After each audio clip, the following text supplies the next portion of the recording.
की मला ना आत्तापर्यंत जात धर्म या सगळ्या गोष्टीत मी जास्त पडत नाही, पण जेव्हा बीडला गेले आणि तिथली परिस्थिती बघितली, तिथल्या ऑफिसेसचे मी सगळे डिटेल्स घेतले, त्या लिस्टमध्ये मी बघितलं झाडून सगळेच्या सगळे वंजारी होते. म्हणजे हे जेव्हा याचा मी अभ्यास केला तर मला असं सांगण्यात आलं की अगदी मुंडे गोपीनाथ मुंडे असल्यापासनं पूर्ण वंजारी समाजातल्या लोकांना पोलिसात भरती केली गेली, शासनात भरती केली गेली, मग हळूहळू त्यांना बीडकडे आणण्यात आलं आणि आत्ताच्या घटकेला हिंमतच नाहीये कोणाची की त्यांच्या विरुद्ध कोणी कारवाई करेल.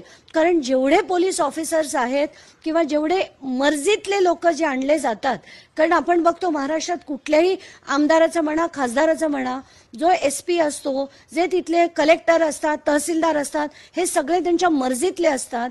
पण इथे हे मर्जीतले पण आहेत, समाजातले पण आहेत. तर हे इतर समाजाच्या लोकांबरोबर काय न्याय करणार? कारण आताची जी परिस्थिती आहे ती इतकी गंभीर आहे की तिथला इतर कुठल्याही समाजाचा जर माणूस जर तिथे गेला आणि त्यांनी न्याय मागितला तर त्याला न्याय मिळणं शक्यच नाही, शक्यच नाही. कारण ते समाजही तो आणि त्यांना पैसे दिले जातात, तर कोण आपल्याच लोकांविरुद्ध लढेल अशी गंभीर परिस्थिती तिथे निर्माण झाली आहे. लोक एवढंच नाही, इलेक्शनच्या काळात मला किती शेकडो लोकांनी सांगितलं की आमच्या बोटाला शाई लावण्यात आली पण आम्ही मतदान केलं नाही, आम्हाला तिथून हकलून नेण्यात आलं.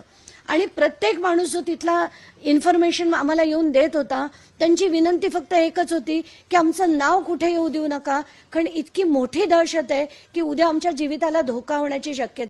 कसं आहे की मला ना आत्तापर्यंत जात धर्म या